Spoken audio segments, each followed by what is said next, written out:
You own the UK's largest strip club. Tell me about this journey. How did it all begin? Like, my life is far from normal, whatever normal is. And there's 50 girls around me and I think, how the hell did they end up here 16 years down the line? I tell you how many minutes you dance for. You don't go over that, you don't go under that. If you go under that, you're going to be pulled out. I've never raised my voice, but I think I've got this sort of like presence about me, petrified of me, especially men. Let's talk about pretty privilege. Have you used it to your advantage in business? If anyone is being exploited in this industry, it's men. I've got more money than them and more pussy than them, so if I was a man, I would be the man. Being a mum, that is not my identity. I want to be a mum. I want to raise amazing women, but I'm not going to lose myself. Business is easy. People are stupid. Well, welcome, Amy. How are you? I'm good, thank you. I'm so excited to have you on today. Oh, I'm so excited to be here, thank you. And you own the UK's largest strip club. Well, now multiple strip clubs. Yeah. Tell me about this journey. How did it all begin? Do you know what? That sounds like the most simplest question, but it's always the hardest to answer because I genuinely don't know. It's like a blur. I went to school thinking I was going to be a midwife. Then I fell into numbers, started an apprenticeship and was training to be an accountant, which I think has helped me massively, you know, having an obsession with numbers and money and midwife women. I don't know, kind of went into one. I just believe everything, like my life is far from normal, whatever normal is. But I believe that everything is just meant to be, you know, there's no coincidences. I know I'm the happiest that, you know, that I could possibly be when I'm at Rude. But genuinely, it was never planned. I still wake up some days and I'm in the club and there's 50 girls around me and I think, how the hell did I end up here 16 years down the line? I think the short story, I was studying to be an accountant. My husband's a DJ, so he come from a club background, so we were very, very different. So he was a club promoter, a DJ, so he was in that, you know, he was in that sort of walk of life, and I was completely different, in an office, going to college. I fell pregnant at 21, unplanned, and had my daughter. She's now 16. So, you know, they say everything has to fall apart to come together, doesn't it? So it was a big, scary time for me.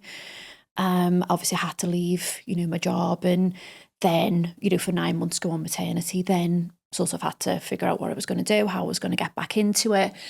And during that time when I was off, and I struggled a lot because I'd always worked. I'd worked from the day I left school at 16. I had 3 jobs. I was always obsessed with earning money and being better. And I still am, you know, every single day. How can I be better? How can I learn more? How can I be a better mum? How can I be better in the business? So coming out of work and being left with this baby so young, you know, I had no confidence, felt really just lost. And my husband come home. You know, it wasn't my husband at the time, but he come home and he said that he'd been speaking to someone and a license had come available, and basically poached the idea. He was like, what do you think? And I don't know, Sarah, I don't know if it was just me hormones or whatever, or I think like when something just feels right, you just say yes, don't you? And I was like, yeah. I'd had a history of modelling and stuff when I was younger, so I had sort of like connections with girls, and I'd come out of modelling as I got pregnant, so I had girls who I could speak to and knew of people who knew dancers and things like that. So I advertised. We took on this venue. We had no money. We had a little bit of savings, which we was hoping to put into a house, because I'd obviously stopped working, so I was on maternity, you know, pay at the time.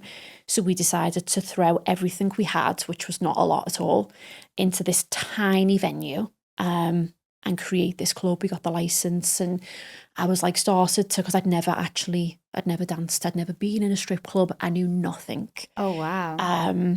Which was obviously really terrible at the time and was a hard few years. But now I think that was a great privilege, really, because had I have been a dancer, I would have just followed suit with what I knew and just kind of, I suppose, copied. Like, I'm not a great martyr.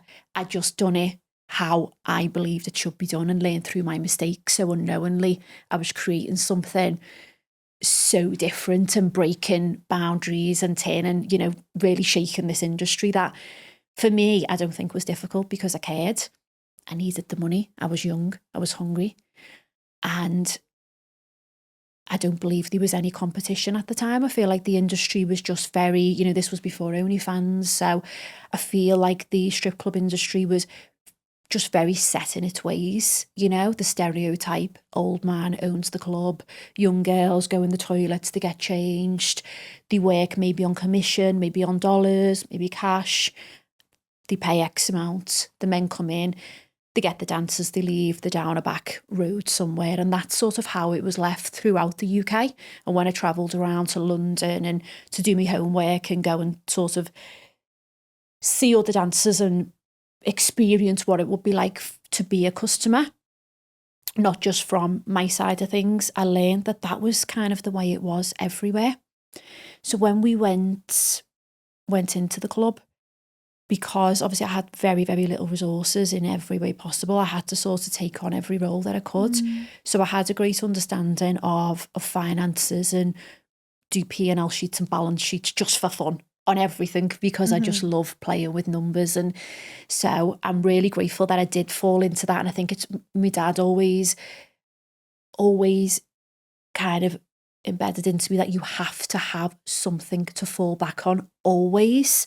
So I thought, well, that's something really solid, you know, that I can always, it's always going to keep me in good stead, whatever, you know, whatever happens in life.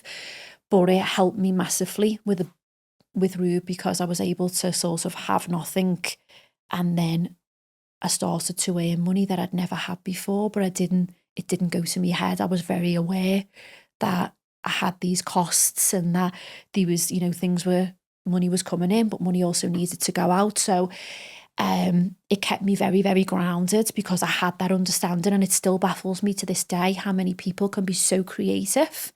And I think this is why I've been able to work without a partner, because a lot of businesses, especially at this side, you know, have multiple partners within them, which for me, I couldn't do. And I know it works well because people bring different things to the table, and that's fantastic. But I'm too bossy and too overpowering. Like, that would never work for me.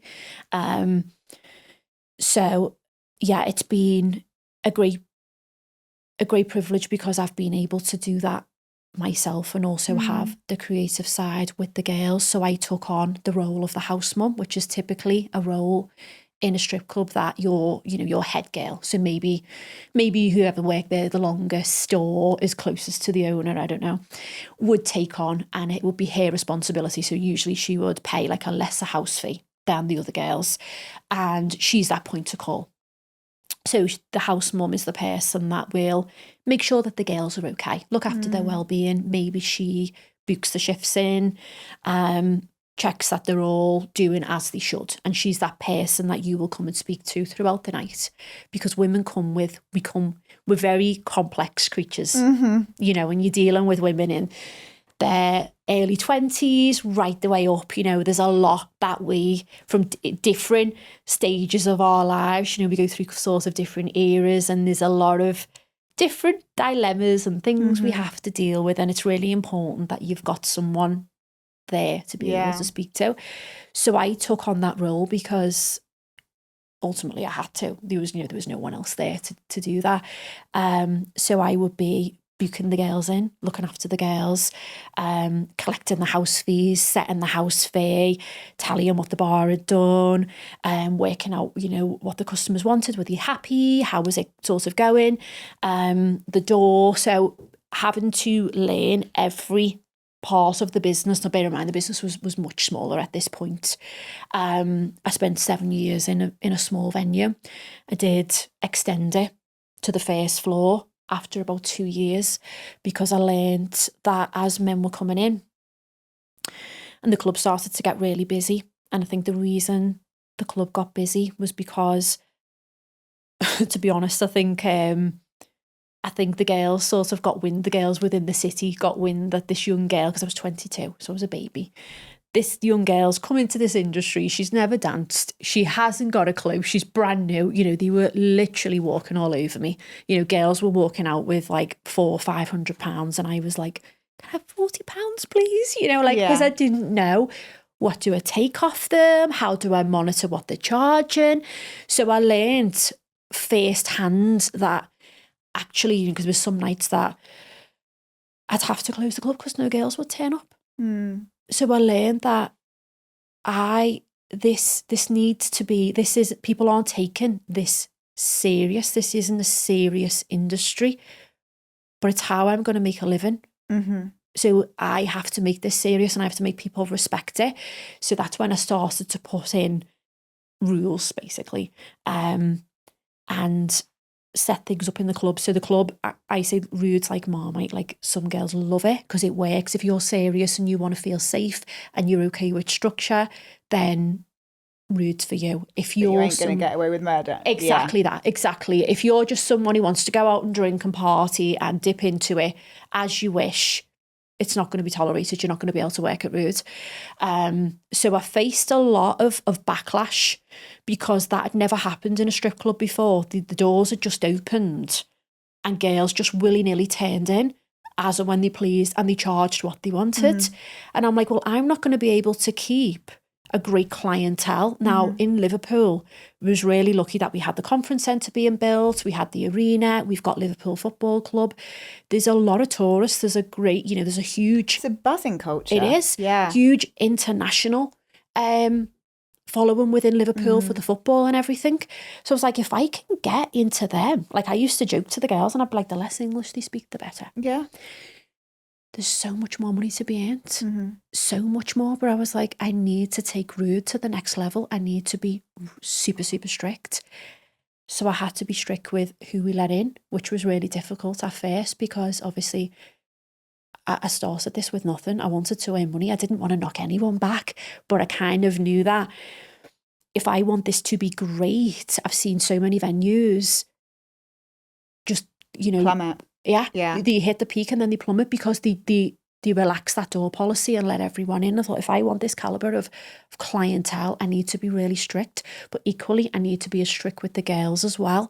So that's when I started to, because I was so involved with them, take it to a whole new level. And it was difficult because I was such a quiet child. Like I didn't speak in school. I had the worst anxiety. Like I would be opening up the doors for Ruth and I would feel sick. I would be shaking and I had no training.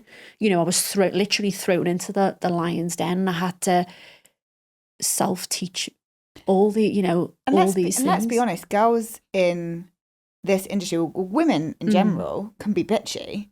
But that must have been intense. It was. To have had confidence issues, to not be the most confident person and be facing that every day. At the time. How did you do it? At the time, it definitely was. Again, I think, I believe that I'm so blessed and protected. And I was put in that situation to teach me.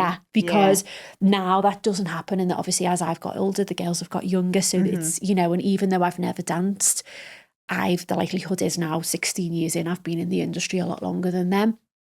And I'm able to walk in and I've got that presence about me that they know, they listen to me.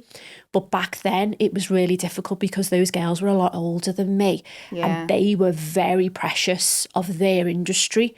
And I couldn't understand why, because I went into it, I'll be honest, thinking they just take their tops off for money and they earn money from being pretty and that's it. And I learned very fast that these girls, they had the backup, and rightly so, because they faced a lot of stigma. They had a lot of people talking about them. They were treated, quite unfairly, being in clubs that they're just kind of they're so easily disposed if they don't do as they're told. They're working with girls that may have issues that are around alcohol. They're seeing things, they're seeing men in a bad light. That understandably, when I went into it, it was very much like it was me and it was them.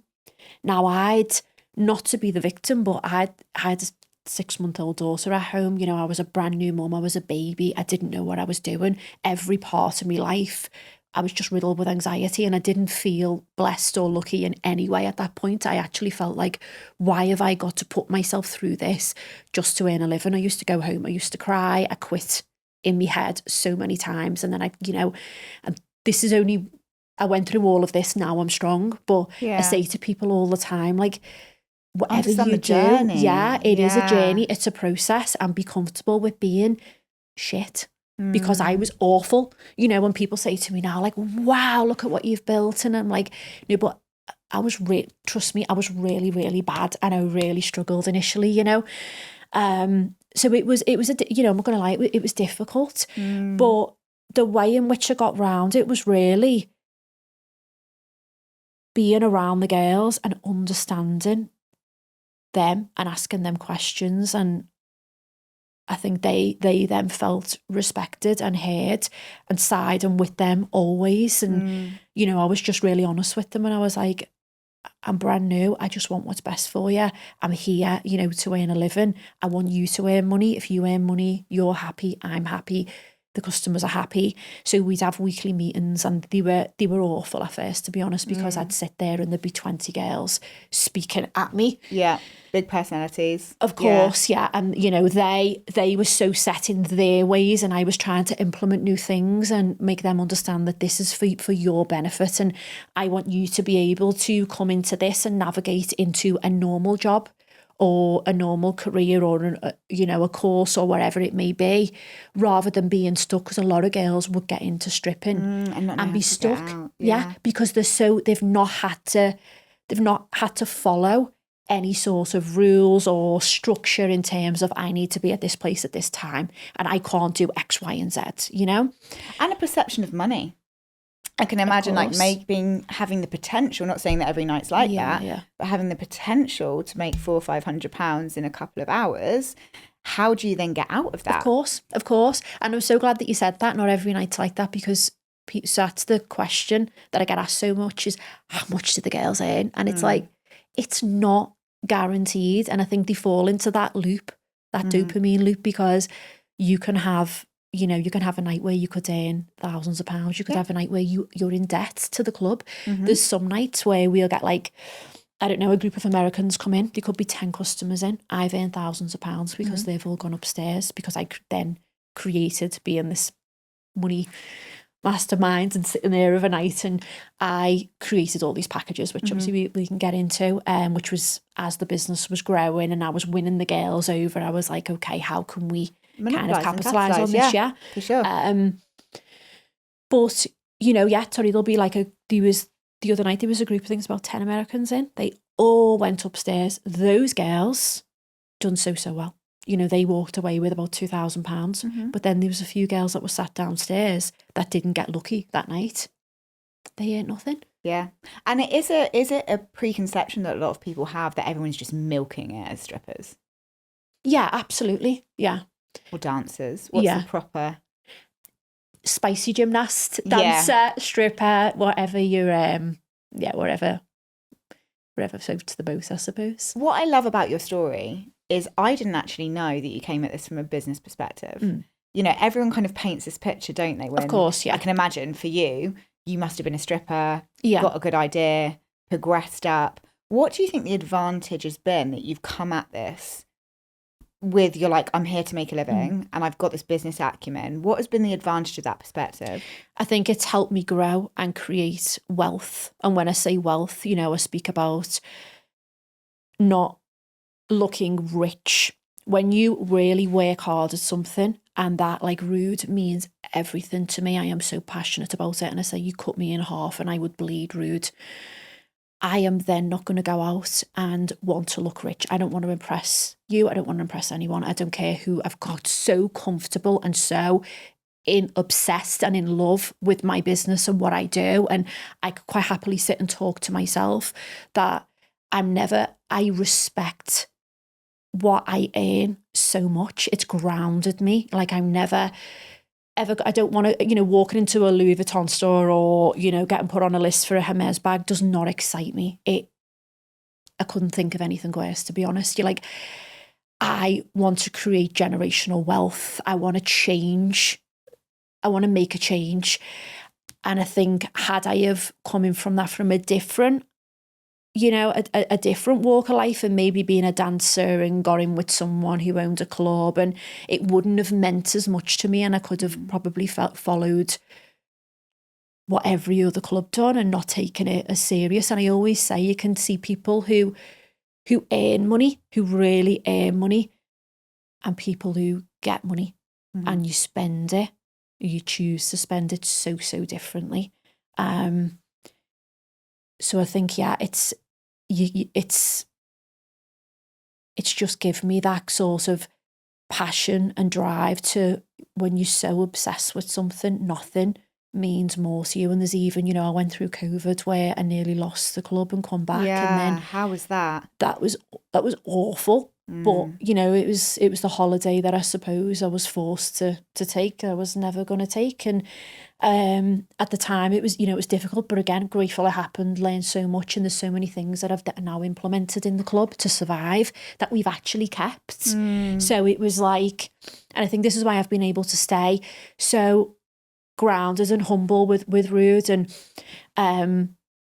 like even like my daughter will say to me with things, because I'll buy her things and she'll be like, oh, why don't you get yourself this bag, Mum? And I'm like, I'm not spending that money on me. And I've absolutely got that money. But she's like, and it's stupid because sometimes I think, no, Amy, you have to spend money to make money, like it all goes around. But I'm just like, no, like I don't want to. I won't. But if it was for my business or anything, it's like, oh no, Rue can have whatever she wants, and I just want everything to be perfect and everyone to be happy. And when it come to sort of COVID, it was like people expected me. I think they expected me to know more than what I did, and people couldn't understand that. I just found out, just like everyone else off the TV, that my business wasn't opening. And all of a sudden, I felt like I had, 100 messages, and I was just speechless. Felt like the ground had just swallowed me up, and I was like, no, this isn't happening. Like, I'm preparing for the races. I've just done a huge stock order. Like, it's fine. And, obviously they said 3 weeks, didn't they? Because they just kind of... Yeah, kept stringing us along a bit. Yeah. But then what happened, Sarah, was it was like, obviously, I had to go from earning money to having nothing. What sort of happened was, I feel like a lot of businesses, hospitality was just horrendous. Yeah, absolutely awful. It was I personally think it was the worst, the most affected industry, because they didn't want to see that come back.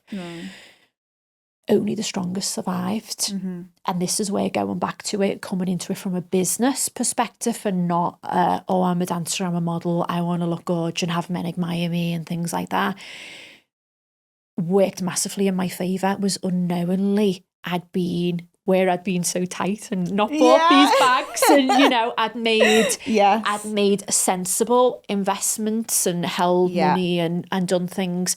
I was able to sustain my life and also sustain the club, because the mortgage on the club was, I'd moved, disappear. Obviously I was in this big club. I'd taken on this huge mortgage. I'd had a charge on my house. I'd just had a baby at the time, so I had to just be obsessed with this club. So I'd gone from opening the small club 2010 to moving to the UK's biggest in 2016. So it was like reinventing myself and starting all over again. And then come 2020, I felt like I just, was just getting there. Like, it was great.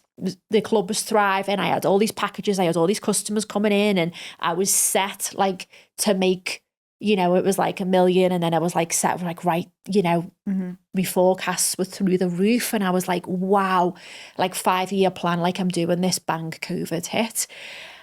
So it made me have to start all over again. And I think that's why I can always stay so grounded, is because I'm just bang right back again.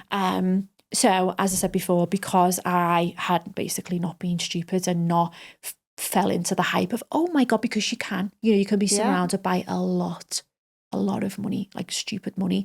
But I understand that not all of that money's mine. You know what I mean? I've got to pay this person. This has got to go out. And I know that January is really hard. I know that June's really hard, and I'm going to lose money on those months. So I never, ever get caught up. The money doesn't excite me. Earning money excites me. Hitting figures, beating last year. You, as a dancer, earning more money, that excites me. A customer having a great experience and hitting targets of what was the biggest spend, that excites me. the actual money in front of me in the bank doesn't really do anything for me, if I'm honest. So I had to then obviously sustain my life, family life, my house. I had to keep, everything, which I did. And, I wouldn't say it was a struggle, but obviously it was something I never ever thought I'd ever have to face. 16 months went on, and I was obviously mindful that, now was the rise of OnlyFans. Yes. Naturally, everyone's gone online. They're also going to go online for that. And has OnlyFans massively impacted strip clubs? Honestly, yeah. Yeah, I would say it had. But it will everything changes. Everything changes, anything will massively impact you if you're not prepared to progress, and times change. We're not doing the same thing we did 10 years ago. And some of the stuff we look at, we think, I could never. But we do, you know, and you've got, you cannot get comfortable in business. You have always got to be moving forward, and you've got to be aggressive. And that's why I say I don't believe in balance. I'm quite happy to not have friends. I'm quite happy to sit in my own head, because that's the trade-off I made for Rude. And I would never, ever change that, because it makes me so happy. And I genuinely believe that I was born to do what I do, and I'm right where I should be. And if that means that I don't do X, Y, and Z, then that is absolutely fine, you know, because I wouldn't change my life for anything. Sorry, I just get so with OnlyFans, how has that impacted things financially? It's hard to say, because bear in mind, I've come from pre-COVID, post-COVID, so it's very different. And it was all around the same time, wasn't it? So it's really difficult to say. A lot of girls obviously went on to OnlyFans. I didn't understand this still. I'm not signed up to anyone's OnlyFans, so I still don't really understand it. I just know what I'm told from girls. So I have to be very careful, because it's not something, as I say, I've ever delved into, and so I wouldn't want to offend anyone or say this or that. But my concern for the girls was, one, obviously I had to understand that they were going to go online, because they've still got to earn a living, and I can't offer them anything. But I was really curious to how it worked in terms of, in Rude, I'd set structure, pricing structure. Now, that pricing structure is there for two reasons. One, to ensure that the customer gets exactly what they paid for. They're not ripped off. You know, one girl's not charging more than the other girl. The level customer of quality knows. Control, Of course. Yeah. I can then, it allows me to be able to gauge what the girls are earning, because that's really important. You know, and I always say to the girls, I'm not going to ask you, obviously if it's on card, I know, but ultimately whatever they're taking cash, or it's not really my business, but I still need to have a clear understanding of what's coming into the club, whether it falls into my hands or their hands, to enable me to run it properly and make sure that the pricing's right and the house fees are correct. And so that's why that's there. I need to know that within those packages where a lot of my profit is hidden, it's not made on dancers, it's not made on the door like it was 20 years ago. As I've developed it, my money's made in their packages, you know, and that can earn me a lot of money. But then it's also there to safeguard the girls, because if I didn't have that in place, what could happen is Susie could start, and Susie could have come from a different city, because licensing rules are very different. I'm lucky that they're very strict in Liverpool. Now, she could come from another club, and she's quite happy with maybe being touched, or showing a little bit more, or touching the customer. Now, that then means that, men speak, he's going to go out to his friends and go, well, what did you get for? Yeah. Well, she let me do this, or she let me suck on a nipple, or she let me. So then all the men are then going to obviously go to Susie to get a dance. And then the girls are all going to want to kill Susie, you know, and you've got to keep it, you know, it's very difficult. I'm not going to lie, it's difficult 100%. To keep. I say to men, you've only got to keep one woman happy. I've got to keep 40 women happy and all getting along. So that's why I think one of the reasons why they do get along so well is that no one's a threat to each other, because she's not doing any more than what you're doing, because she's not allowed to. So I'm so quite overbearing, to the point where I tell you how many minutes you dance for. You don't go over that. You don't go under that. If you go under that, you're going to be pulled out, because I have cameras behind the bar where I am, so the customers can't see, but I can. I sort of hide there, because I can see it allows me to control the club. from this station because I can see everything. So I know where all the girls are and I can watch them dance. Do people say you're a bit of a control freak? Yeah. But it serves me well, you know, in this business. But I know definitely I am, even down to like my mum nannies, the girls, and there's certain things I'm like, they're not allowed to drink that, they're not allowed to do this, they're not allowed to, you know.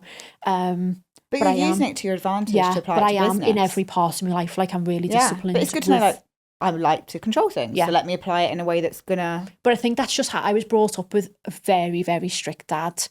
And like all the boys in my family, you either went to Blue Coat where you had to pass an exam to get in, and if you didn't, you went the army. You know, and I was the firstborn, so I was sort of raised like a man. Yeah. And I think I always I had a really nurturing mum, so I had a great balance, you know, but I think I grew up with my dad always feeling like I had to impress to be loved as well. So I think there's a side of that. And, you know, don't get me wrong, I had a great childhood and I'm so grateful for it because it made me so ruthlessly strong. Because my dad was such a ruthless man. And he used to say to me, like, Amy, I don't care who the fuck who likes me. Like, no one's paying my bills. So I kind of always grew up with that. But then I had to have that side of my mum in me that I need to really nurture these girls and gain their trust in order for them to want to be around me and to believe in me. So there were certain things that, you know, I had to do for them. And respect for you to do that all yourself. Because I think about my 18 years in business, and I can work out, have I got a really nurturing ops manager, or have I got a really, okay, I can be a bit more ruthless, or, vice versa. But to be able to be all of that, how do the girls respond to you when you're being strict, but then you are being the caring one? Amazingly now. I am really lucky. I think you read what you say. You know, the girls in Rude are, I mean, they're so lovely. They're so lovely.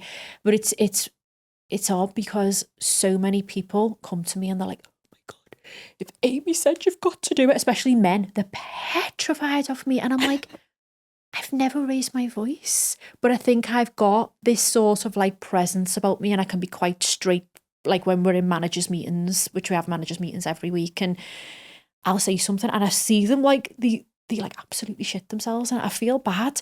But I think I have to be like that. But with the girls, I always say this, I would rather pull a woman than a man because men are so childish and so stroppy, and the girls know it's not personal. Like one of the girls, I love her so much. She gives me life, you know, but she's so naughty.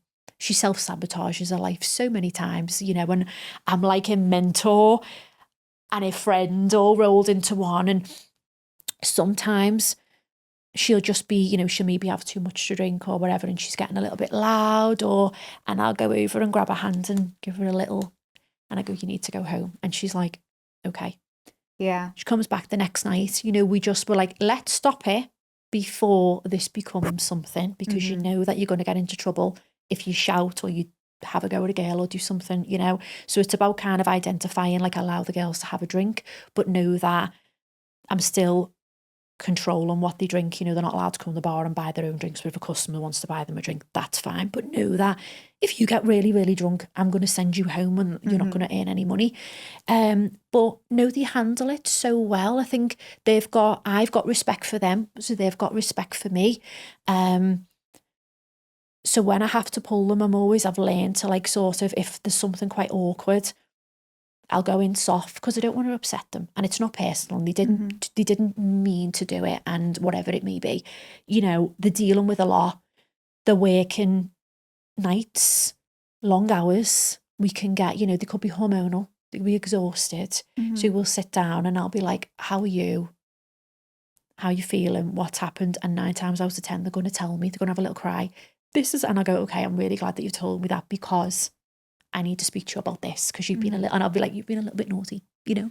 Yeah. And then we'll have a conversation about it, and then we'll end on a high, and I'll always try and make them laugh. I like to take the piss out of myself, you know, and how, like, I come into work and I look like I've got my shit together, but like in reality, I've got 4 daughters, I've got 9 rescue cats. Like my life is chaotic, you know, and so I'll tell them something about like what's happened to me that day and try and make them laugh and make them realise that I'm not squeaky clean and I'm not perfect. And I've been in, you know, I'll try and relate to what they're going through and tell them something that I've gone through. And, you know, I always like to tell the girls when we're speaking, because obviously it's a long shift, so I like to go and have a little chat with the girls, see how they are. And, you know, I've always been really open about my story and starting rude and how I had nothing. And, help them to relate to you, I think is so important, isn't it? So it sounds like, I don't want to like sound like such a narcissist, but, you know, they'll message me and be like, like, you inspire me because, and have I been able to do this? Because I'll have conversations with them and be like, be careful what you do with your money. You know, like have a goal. And I say to all the girls, like, do not come into this and be like, oh my God, I'm earning. And I say it's not guaranteed. And some girls will take to it like a duck to water, some girls, and they could be the most beautifulest girls, but they fall apart when they get on the floor. But if you are going to come into it and do well, and you're now going to start having this money coming in that you didn't have before, like I did, don't go and blow it. Because what's here today can be gone tomorrow. It can go faster than it can come in. You know, make sure that you're doing something for you, whether that be that you're going to pay those university fees off and be like, right, I've done this, or you're going to put a deposit down on it, whatever it may be. If you're going to come into this industry, you're going to sacrifice a lot.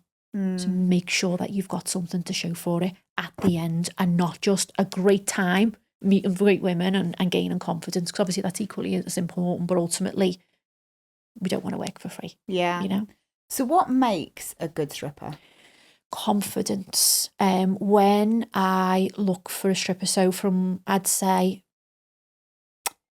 to the point before they get to meet me, because you've got to jump through hoops now. Back in the day, you could meet me straight away. I'd say 1 in 10 get to the point where we have a conversation. And that's because a lot of girls will come and they're either too young, whether that's in age or mentally. And it's a lot to take on. It's a lot to deal with, because not every night's great. Not every customer's going to be kind. And some men come in on a power trip and get a kick out of being mean to women, because those women would, you know. Is that common? Yeah, it is, because a lot of men, I think, again, with the rise of OnlyFans, don't know how to speak to women. A lot of men are talking to AI women. They're not even real. So they've got this false perception of who they can speak to. And, you know, they've got someone probably in India speaking to them on OnlyFans, that they're out of touch with what's real and with human physical connection. So they come into rude. And I think the dangerous side of OnlyFans is you've got the girls that are isolated at home without that structure that I've got in Rude, where it's like, you can only do this for this amount of money. This is all I'm going to allow you to do. You sit at home in your bedroom alone. I'm surmising. It's a free-for-all, isn't it? It's a free-for-all. Now, if you've got someone with a huge account collaborating with big models and earning, you know, X amount of money, but Jenny down the road, who's not got, I don't know if you have followings or whatever it is on OnlyFans, she can't sell her picture for £20. She's more likely to do more. But there isn't someone down her ear telling her that once this goes on the internet, that's it. You know, when I say this, you know, you're in a strip club, it stays in the strip club. Yeah. That's it. It doesn't go any further. But even if it doesn't get out to other people, how do they feel after they've done whatever it is that they've done, you know? And then it's the same with the men. They're able to then sit at home and just speak on the internet to someone so beautiful, so out of their league in the real world, that they no longer have to put their big boy pants on and walk into a club. You know, like the girls in Rude, as I can imagine they must be in all strip clubs, they're like therapists. They will speak to men. They'll have regulars who've gone through a divorce. Totally. They will give you that girlfriend experience. They'll give you advice. They're great mentors for how to speak to women, how to approach women. So I think it's really dangerous, to be honest, for both both sides, you know, because I think it's really important for men to go in and physically have to interact with women. So a lot of them don't know how to speak to them, so they will be rude to them. I think out of ego and insecurity. I think because they feel, because I know I've dealt with that a lot. Men like will be me. Like I get people saying, like, "Oh, you must have so many men in your inbox." I'm like, no, they hate me. They hate me. I'm going to come back to that in a minute, but I want to know before that, what then makes a good striptease or a good dance? Eye contact. It's all about the eyes. Now, when a girl gets a guy upstairs, which is ultimately where, you know, you don't, I made the dance booth communal for the reason, the whole point that I don't want you to get too comfortable. I want John to be looking at you over there and Stephen to be over there, because she's going to whisper in your ear. You've got to be a salesperson. You know, should we go upstairs? Should we go somewhere a little bit more private? You've only got her for 4 minutes and then she's gone. So the goal is to reel him in.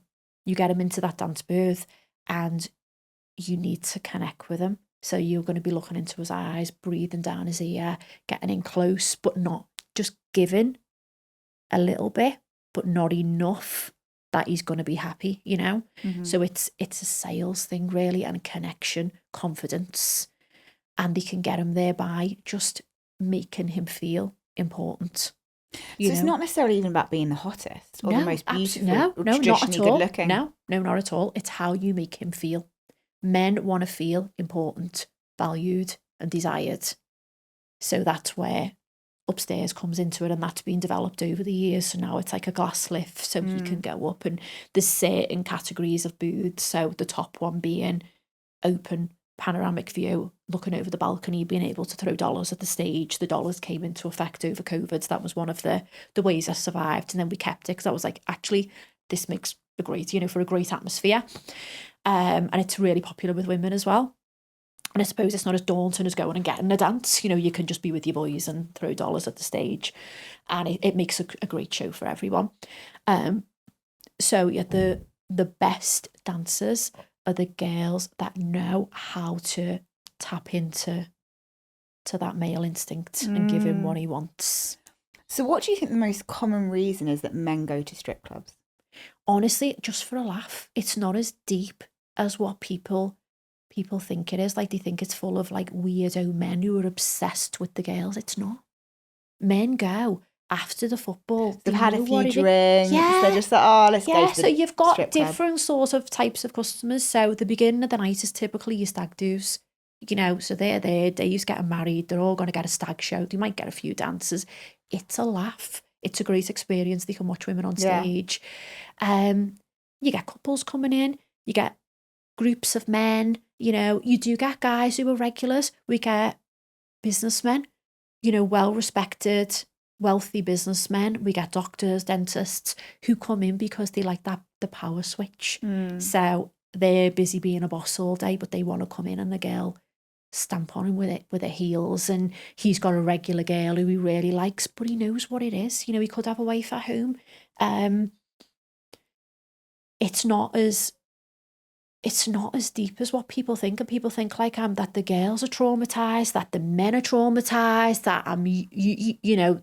Do you get accused for objectifying women? Yes, I do all the time. Like, I'll lock them up in a cage and just reel them out. And I'm like, if anyone is being exploited in this industry, it's men. It's the men. It's the men. And do you think the men see that? Yeah. They just don't care. Yeah. It is what it is. Yeah, I think they enjoy it as well a little bit. Yeah. You know, I think men like to be told what to do. I don't care what they say. And I think it's funny, isn't it? Because it's an age-old industry. It's still judged. Yeah. And it's this still is the thing. stigmatized. I didn't create this industry. No. I'm just the first woman to come along, put my touch on it. Because obviously, like, this is a club that I'm not even supposed to be in. Never mind own, you know, and run. Because I'm on the front line and I've done that for the girls, you know, obviously I've done it for my business as well, but I've done it for the girls, and it's worked really well. You know, I made this amazing changing rooms, and because that was really important to me, and it was one of the ways that it was an attempt to kind of, wouldn't say win the girls over, but prove a point that, you know, I do really care, and I'm not just going to stand here and preach like I'm going to put my money where my mouth is. I remember my dad like having dinner one night, and my dad was like, why? Because it cost a lot of money, and we had to knock things down, and we actually found a safe room, and it was really, because it's such an old building, it's so, it's a fascinating building. And my dad was like, why are you, because I took on an interior designer and had a full team, and he was like, why are you investing so much money into back a house? Your customers are not going to see this. And I was like, no, you don't understand. This is more important than anything my customers are going to see, because ultimately the girls are the product of the club. They are the heart of the club, and without them, Rude doesn't exist.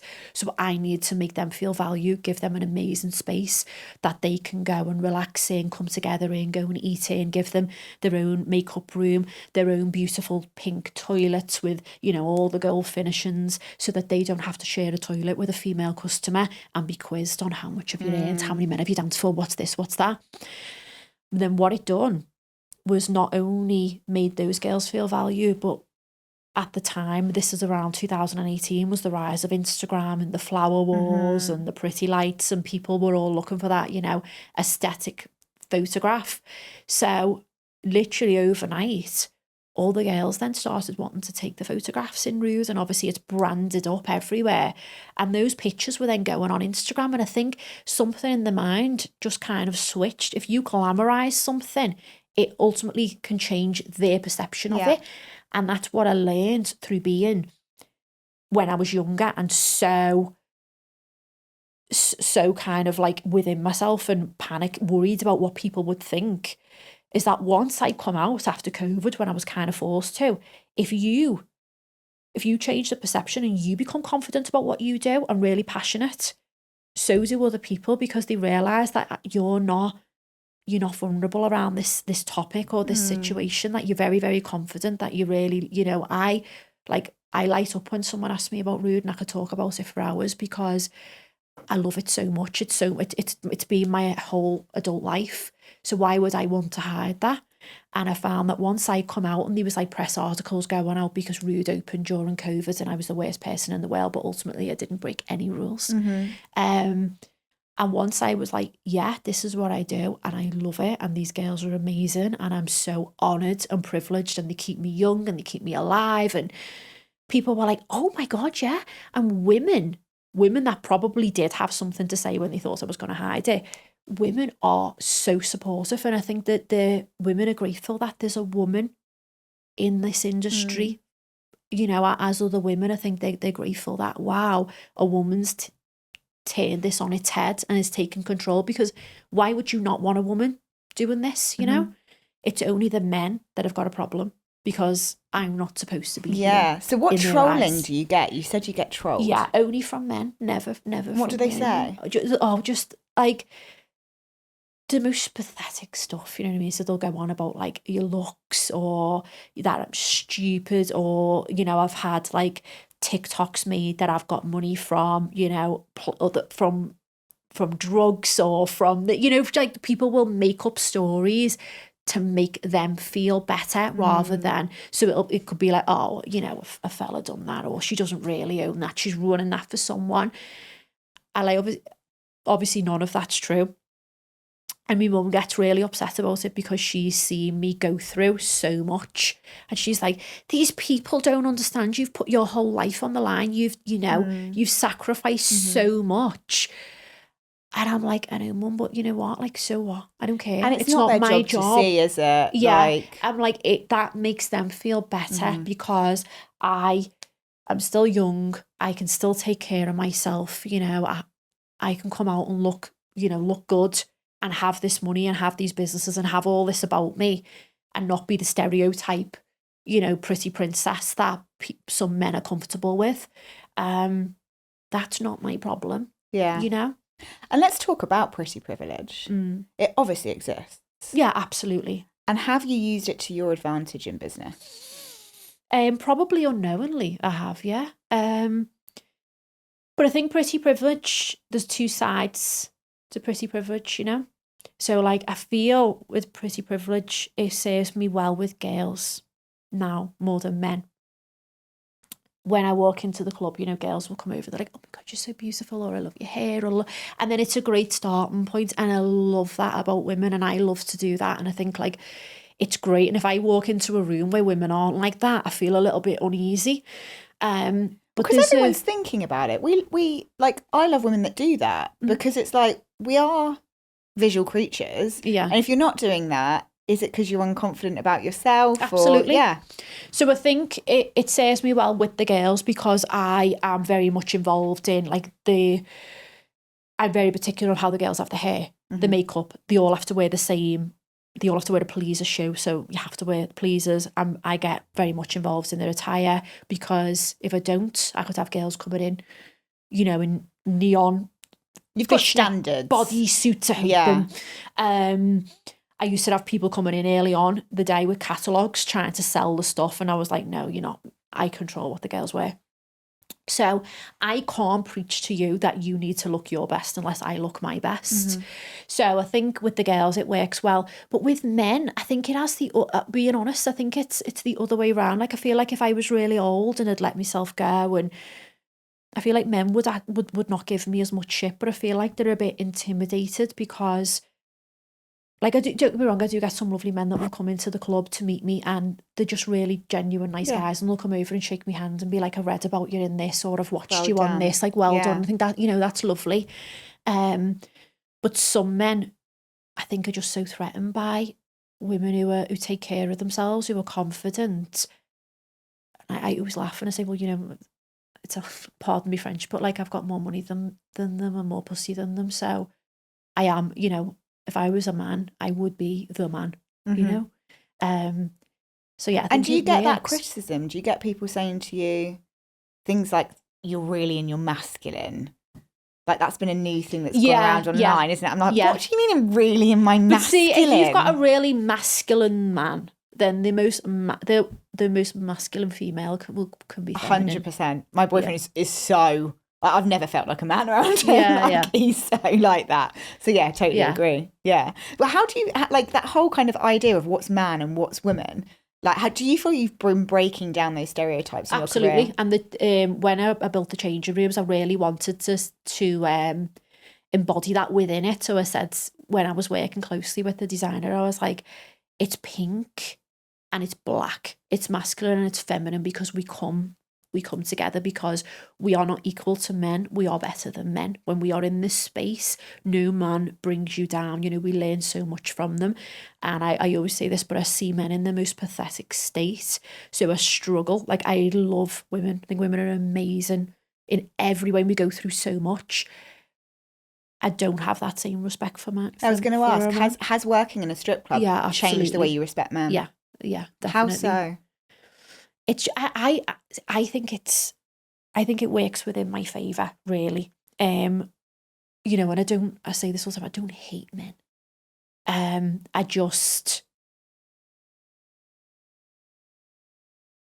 don't respect them in the same way I do with women. I think they're very simple creatures. Men are very black and white. They're quite stupid in comparison to women. Even the most intelligent men, they're pretty much all the same, and you see them come into Rude and you can just read them like a book, and they're not all horrible, but the only hate I do get comes from men, and I think the men struggle, and I think it's, obviously it's hard to be a man, and as much as I can talk about like, oh, it's been really difficult for me as a woman, being accepted in this industry, and then the whole pretty privilege of being like a slim, blonde, young, groomed woman, that goes against me and I'm not taken seriously. Ultimately, I am also aware that it's easier for me to break boundaries and to like, I wouldn't get noticed in the same way if I was a man. So I do have a great privilege as well that other men don't have, and I'm able to use that to my advantage. So as much as I can say that it's been difficult to step into a man's role, less is expected of me. So I'm able to get further quicker. I'm respected by girls quicker just because I'm female. So yeah, that's such a great point to actually acknowledge in this whole like women in the workplace thing. Actually, our expectations lower. Oh, definitely, and lower. It allows us the chance to push further. Because I should be a princess and I shouldn't be so strong, and I I shouldn't be able to make these decisions on my own, and I probably shouldn't understand financials in the way that I can, and I probably shouldn't be able to speak to this pair, because you have to adapt. And I always say it's like putting a different hat on in business. So as a business owner, it's all about communication and how you can control a room and how you can get people to do what you want, but also make them feel heard and respected. And that's what a lot of my job is, especially on a Saturday night, is just going around and making sure that everyone's okay and everyone's happy. And I think that that's not expected of you as much, that you can kind of take on that umbrella of every sort of role. You know, I even get involved with the doorman, and I will shout at the doorman every week and put them in their place with things, and it doesn't faze me. It's like when I go into Rude, there's like an invisible armor in front of me. Do you know what I mean? Because I'm so precious over that business that I don't care who I upset or what I have to say. It's just going to come out, because I need to protect that business at all costs and keep everybody happy. So if you, for instance, upset one of the girls, you're going to know about it, because it's my job to protect them. So yeah, I think there's definitely pros, you know, for me for being a woman. But then, as I say, the hate and the backlash, it comes from men. And some of the stuff that they say, it's just so pathetic. Or they'll try and correct me on things, and I'm like, I'm really lost, you know. Would you class yourself as a feminist? Absolutely, yeah, I would. But I'm not a feminist that's going to go and burn me bra. You know, I still love men. I wouldn't be here if it wasn't for my dad. You know what I mean? I was raised by a man, and everything that I've been taught has come from a man. But I do love women, and whatever, in any situation, I'd always take the woman's side, because I understand the woman. How is it then for a man working for you and with you? And do they know this? Can they feel this? Yeah, they laugh at it. They laugh at it. So all the bar team, they're all male, because I learned quickly that it's not a good idea to have a female behind the bar, because customers come in, they can't differentiate between. Understood. Whether that's a dancer they or just see a woman. Understood. So he will want to speak to that barmaid just as much as the dancer. He will want to heavily tip that barmaid, and then it would rub the dancers up the wrong way. And it's easier for men as well to go in, and it's safer for the girls, I think, because a man can go into the booth when they're in VIP. Hi, mate, you're okay. Shake the hand. Right, card machine. Are we renewing? She feels a little bit safer because she's got a man there. The guy's a bit more respectful. He loses that control dynamic, because it's not a woman and a woman. Like, I don't have any contact with the customers when it comes to sales. The only contact I have is through the bar team, you know, so they might come to me and go like, this certain person's asked, can he have this? And then I'll say to him, we'll go back and say this. So it's that power thing as well, that they're dealing with a man. It's two men and a woman.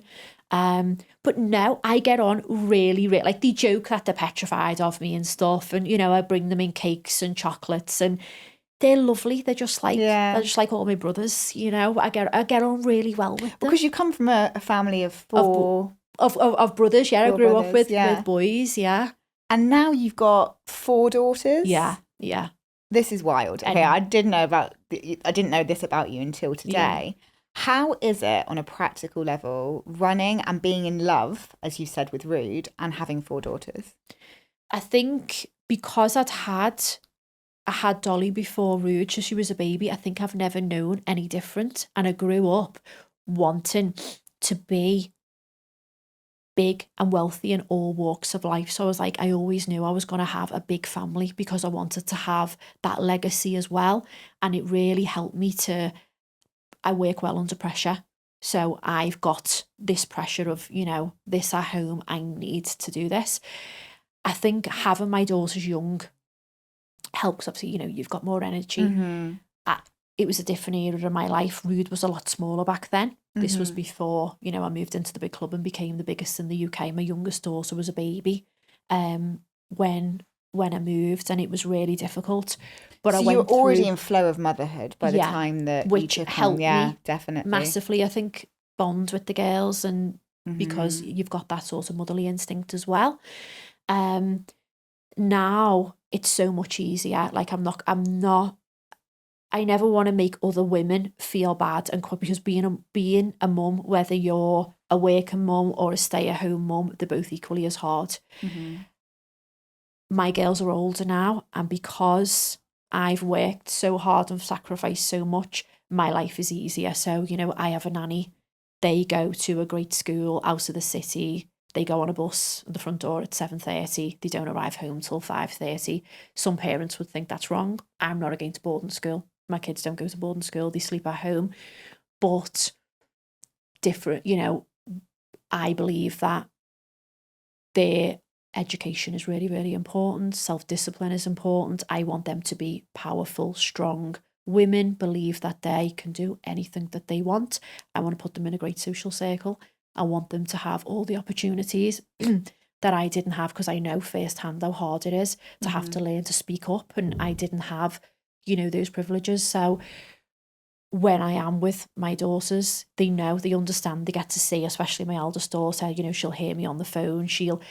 It allows me to be able to give her what I think anyway is great advice, because I feel more in tune with her world, because I've got this other side of my life where I'm with young girls. So, and the girls have met Dolly, you know, and they're great with her, and I think they're great role models for her to have as well and speak to, and you know, she can bounce off them and laugh, and if she's got boy troubles, they're gonna tell her a whole load of stories. But because I feel like because I work so hard in my business, it enables me to, because I've got the luxury of having that wealth, I'm able to give them the best life, but also be able to just enjoy them. So I say this to a lot of mums, and it sounds really, I don't mean to say this in like a braggy way, but I just want women to understand, don't look at me and think, oh, I can't do that. I couldn't either. If I had to do a school run, or if I had to pack, like, I don't know what days my daughters have got PE. I don't want to know. I don't want to know what your spellings are. I just want to know that you're happy and you've done the best that you could get. That's the nanny's job. I'm going to be the person that gets to cuddle you and buy you all the things and take you, you know, like a Saturday day, I take my daughters to gymnastics. I take them ice skating before I go to work. That's really important that I'm there. And I watch them, and they can see that I'm watching them, you know, so I am present for the things that matter. And that's what, you know, is important, because I've had a bit of shit where it's like, oh, well, I could never do that. Well, why? Your kid doesn't know if you're the person that packed that bag for her or that wrote those spellings out. Do you get criticism from that from other mums? Yeah, but because I've took myself out of that, so they get picked up at the front door. Like, who wouldn't want that? And they get taken to school. So I don't see other parents. Do you know what I mean? And then, but some women, they just want to be mums. They want to do all that stuff, don't they? Yeah, and that's fine. But those mums who, like, you know, at the times when I have gone to parties and I feel, this sounds really awful, but I feel very like, you know, when a conversation's just... Yeah. Not like, going anywhere. Yeah.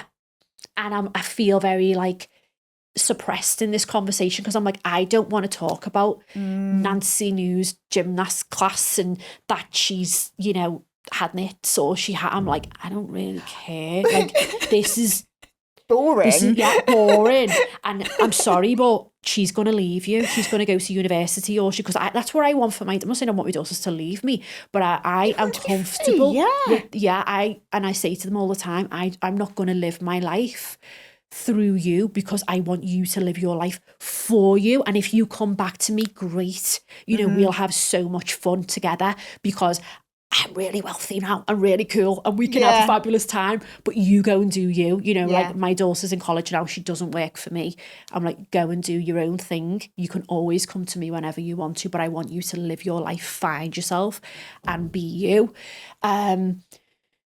So yeah, you know, some mums, that is their identity. It was for my mum, is being a mum. That is not my identity. I want to be a mum. I want to raise amazing women. But I'm not going to lose myself. And I think that actually you have more respect for your parents when there's someone like, I know Dolly now, she gets to brag about me. You know, when people say to her, like, oh my God, is that your mum? And they'll come to like the clubs and stuff. So she thinks it's great. Yeah. So I think like she wouldn't get to brag about me if I was really boring and really dowdy and was at the school pickup every day and telling her what she's having for tea and stuff like that, you know, and we joke about it because some things she'll say to me and I'm like, what are you asking me for? Yeah. And she's like, yeah, okay. I mean, it's so true because I don't have kids yet, but I have a nephew who's 3. And my sister actually passed away when he was 6 months old. So we're super, super close.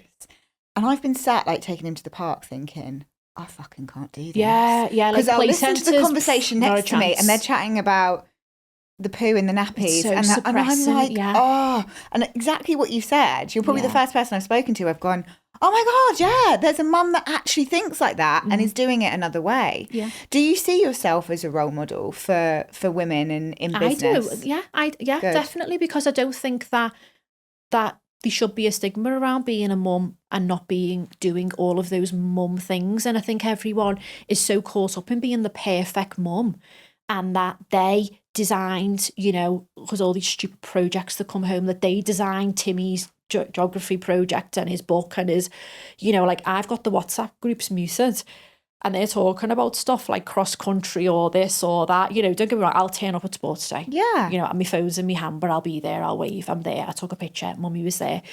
But Mummy was told to be there. Like, it's gone in the diary. I don't want to cover the backs of your books and, pack your bag and do all that shit. Yeah. It's and you don't have to. It's below me, yeah. Yeah. But I think people get so caught up in, I did this and I'm the perfect, and I'm just like, yeah, like, get a life. That they put their own life on hold, and then what they don't realise is those years are so precious. And then little Timmy's gone off to university, or he's found a wife and he's not ringing you anymore, and then you're lost. And I never ever, my life is equally as precious and just as short. And I want to build amazing things, and then they've got great things, and I've been able to do things for them and put them in a position that I wouldn't have been able to if I was at home back in the geography books. And what have been some of the challenges in motherhood and building business? I think it's just your time and learning to not feel guilty with stepping back and not doing those things, not being there to cook every meal. Mummy's in work, the nanny's going to sort that. It's that guilt. I think it's easier for me now as they're older because they're not as dependent on me. But initially, when they were very young, it just makes your time more difficult, but then it also makes your time more precious because you haven't got it to waste. So when I was in work, I was like, and I still say it now, I'm like, I've made the effort to be here, don't waste my time. I get so annoyed if I'm sat around and I'm not doing something. So if I'm waiting upon something, I'm going to go and do something else because there's things that have had to be put in place, i.e., the childcare or the dinner being ready. So I'm going to make this time count.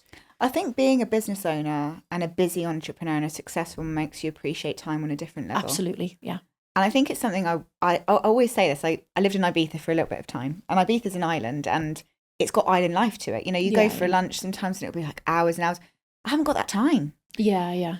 But what it does when you're around a lot of entrepreneurs, I don't know if you find this as well, is you appreciate the 10-minute coffee or the half an hour meeting, that little exchange where you're like, cool, because you have to be more precious around your time. Of course, yeah. Yeah. And is that a hope? So like you've talked a little bit about with the girls that you have through working at Roods, is it your hope that you're going to help them move into their next sphere of life? And have you planned for that at all? Like, are you really intentional about that, or is it all one-to-one mentoring? Absolutely. And I think it just kind of, you go with the flow, but already being 16 years into it, there's still girls that come back to me. Like there's one girl, for instance, who now runs a restaurant in Manchester, and she was a Thai girl, and she's making the food that she loves and doing what and she built that up through her money and Rude. And through social media, you're able to still obviously connect with those people, and like she'll send me the most loveliest messages because she's always like, I will always be so grateful to you, blah, blah, blah. And I'm like, no, you did it. I was there. Yeah, I set up this workspace, but ultimately you did it. Because I say to all the girls, it's like being on a taxi. You can park on the rank or you can go and work the city, and that's what you're doing. Is you're the person. I can put all these things in place for you, but you're ultimately your own boss, and it's down to you what you do. Has any of the girls tried to fuck you over? Yeah.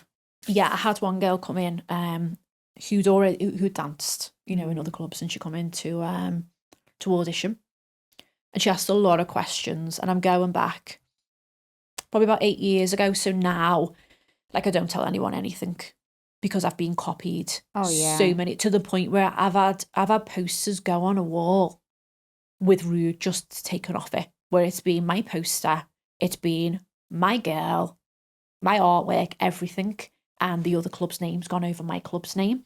I've had shoots that I've paid for beyond clubs in Newcastle on their social medias. Like, there's been so much that I've had my packages in clubs in London. Now, I'm a pen and paper girl. My packages have come from my knowledge with numbers and my love of numbers, where I have sat in my kitchen with a pen and pad and crossed things out and gone back to it. Well, how can I make the girl want to sell that but still make money? How can I price this? Okay, how can I, if it's double that time, not be double the price but still have this, and sitting there, and that can take hours to do, and then to see that on a website in London, I'm like, I don't know whether to be offended or like really gassed that like all these people are copying what I do, because it's quite laughable to think like this was just a pen and pad, but like, go and do it yourself. Yeah. But no, the worst was this girl come, and as I say, she danced before. She was coming for a trial shift, because every girl has to do a trial shift.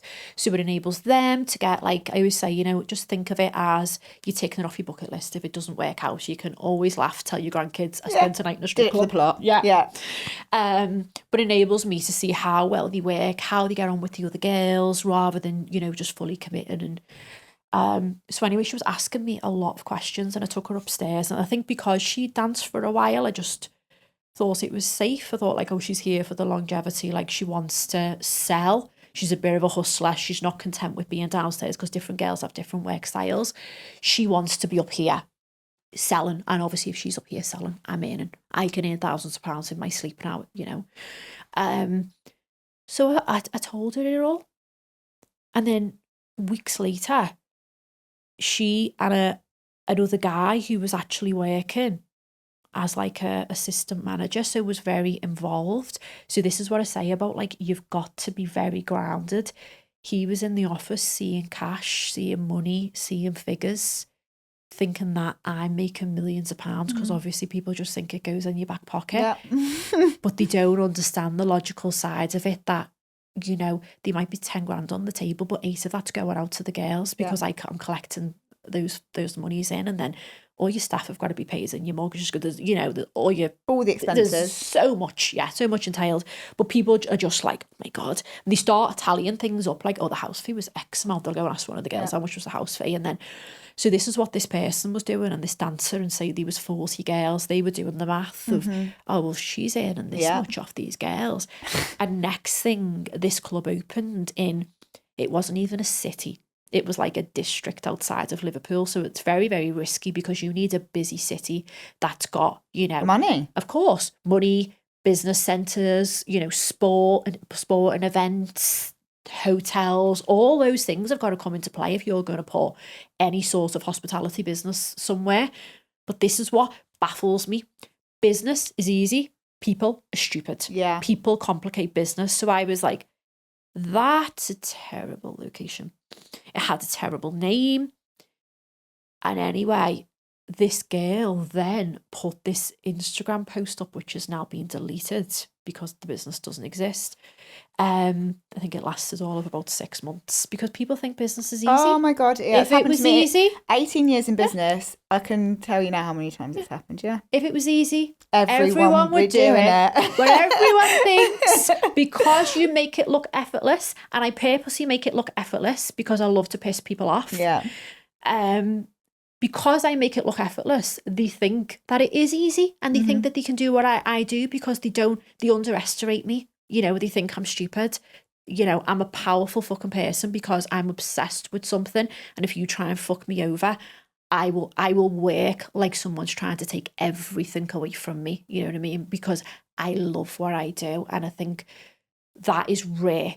And because I've created Rude from nothing, she means so much to me. So this person had put this huge status up that she was opening this club. Obviously it wasn't her money, she hadn't worked for it. What comes fast goes fast.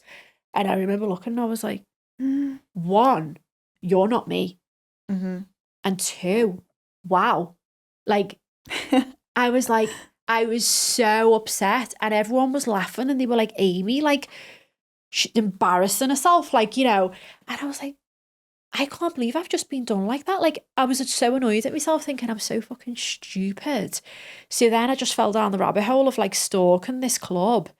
Anyway, it turns out, as we go back to people are stupid, business is easy. They didn't have a sexual entertainment license. Oh my Lord. They didn't realise you have to have a sexual entertainment licence. And I have to follow a very strict protocol in order to have my sexual entertainment licence. And if I wasn't squeaky clean, I wouldn't be able to sit here today. That's what people have to understand. Yeah. Is you have to make sure that Backlash, you are following absolutely everything. Otherwise, you need to go and hide your name and never be seen. But yeah, they thought it was that easy, that I just collected girls and put them in a club. And that was that. So they'd obviously that could be seen as trafficking, you know, absolutely. on a bad day. So, you know, now I can laugh about it. And again, everything happens for a reason. Everyone we meet, we're meant to meet. No coincidences.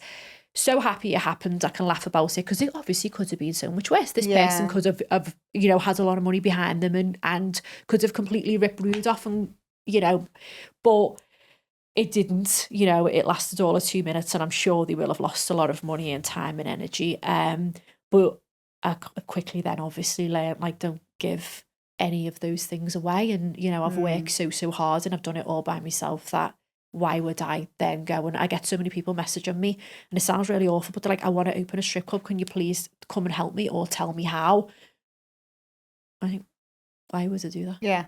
Sorry, why would I just go and, here's all my trauma of the past 16 years and I'm just going to lay it all out for you now so you can start exactly where, you know, but it's our industry, isn't it, as well? Yeah. I think people in any industry look at a good thing, but I think I've had exactly the same thing, you know, and you think that person was at my birthday dinner, like you sat in my house. Yeah. You know, it at first it's emotional because of how much you've put in. But then I think it builds a resilience. I know it has for me, where you get wiser and you get that bit sharper and you're like, okay, what am I going to do to protect that next time? What am I not going to share? Yeah. How could I have not, you know, let that in?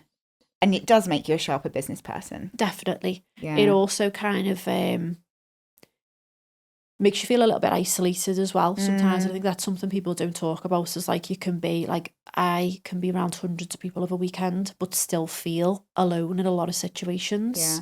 Because I understand their role because I have to, but they don't always understand mine, and I can't offload because I have to, you know, keep that professionalism about me as well.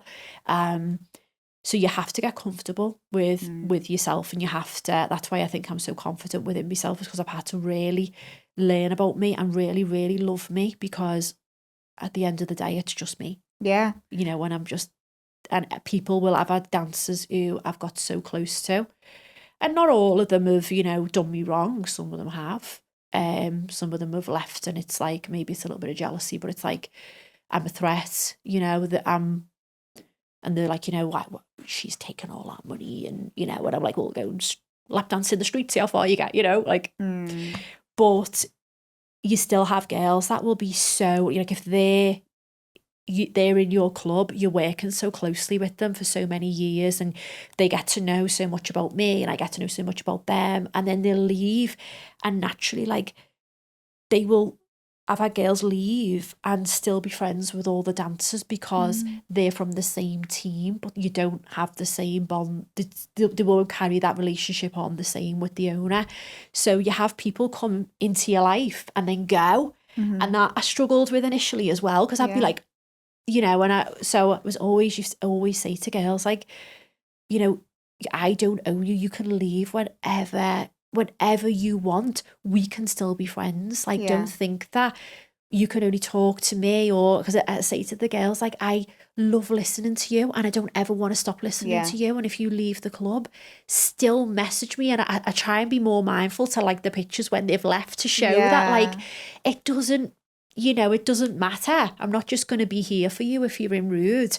Like, I want to still be in your life and still chat to you. And a lot of girls will dip in and out over the years as well, which is great. But I think initially they used to think like, oh, I've left the club, so I can't speak to her again. And I struggled with that. And I think that puts your defences up a little bit around people, because you're so used to people being in such close contact, and then they're gone. Yeah. You know, and it's the next person. You just have to carry on. And it's like same script, different cast with dancers, you know? And I think that is the lonely thing, isn't it? Because you're such a connected, people-facing business. Yeah.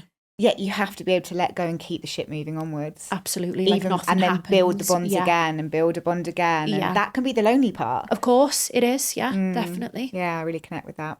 So where exactly is Rude? Where can people come and have a nice dance if they're coming to Liverpool? So Rude is located on Duke Street. Amazing. So nice location. It is fantastic location. Duke Street's doing so well at the moment as well. There's hotels popping up everywhere, some great new restaurants and bars, but we are a stone's throw away from the Albert Dock and from Liverpool 1. So when you get to Liverpool 1, I have a huge pink neon light, so you can actually see the light shining up the street. Love this. And have you got anything that you think listeners should be like, mark this date, definitely come down here? Anything in the pipeline of like a fancy event or something like that? Nothing really. Every weekend, you know, every weekend's a special occasion. Saturday nights, the full squad's on. It's a great experience. I say to anyone, male or female, it's a fantastic night. It's a night where you can feel it's a safe place to go, which is safe for a lot of women, because you can come, you can celebrate the girls, you can support the girls. You haven't got men, you know, at you, because they're happy, they're looking at the girls. So a lot of women come and say like, I just love coming here because no one's bothering me. The dances are done in private, so you can go to Rude and not feel like you're in a strip club. And that was really important for me, was to make it an adult entertainment venue. So, you know, you've got your live DJ on, you've got fire performances, you've got dances. Do you do the brunches now as well? Yeah, that's in another venue. But yeah, but I don't like giving too much away, but I do want to delve into Topless Brunches as well for stags. That's my next. I think that'll do well. And that's at your other site, not the main one? I think I would do that at Rude, yeah. Early doors. Yeah. Love this. Amazing. Well, thank you so much for joining me today. It's been such a pleasure. I've had a lovely time. I've loved chatting to you. Thank you. Thank you.